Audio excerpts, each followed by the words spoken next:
In the United States, more than 20 states, including Florida, have placed limits on where convicted sex offenders may live.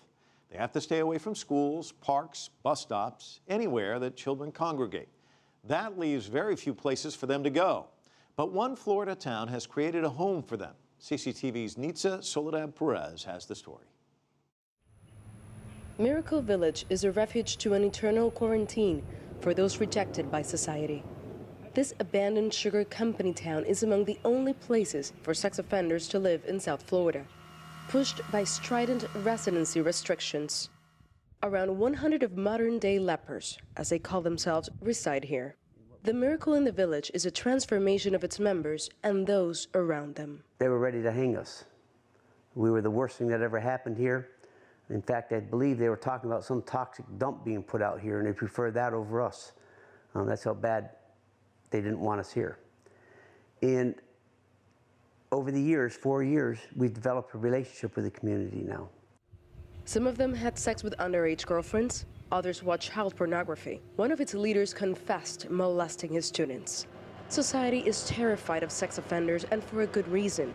But since 2005, the laws governing sex offenses have gone from punitive to draconian. If you urinate on the side of the road, you get caught by the police department, you are a sex offender. Okay? If a boyfriend and girlfriend, and the boy's over 18 and the girl's under 18, get caught together, the boy is then a sex offender. Chad went to a Degain Christian-based program in Tennessee, where he was asked to open up in order to be helped. So I got open and honest about everything in my life. I disclosed some information that resulted in them telling me that they had to report it to the authorities because I was engaged in an inappropriate relationship with a 15-year-old.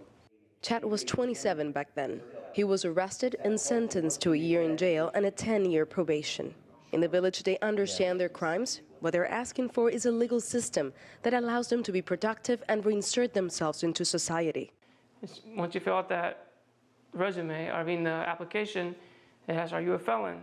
Yes. Well, why? Why are you a felon? Well, this is what happened. Well, we don't really like that kind of thing, so we're just going to go in a different direction.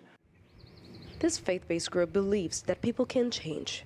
And actually, numbers are in their favor.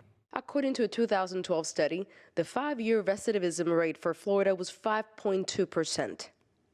In the state of Connecticut, a similar study concluded that only 1.2% of its convict population committed another sex crime. Residents on probation attend weekly court-ordered sex therapy sessions.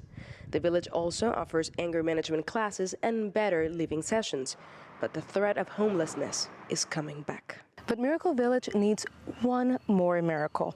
The land where they're at is in foreclosure. And because the residents are felons, they do not qualify for a loan from the banks.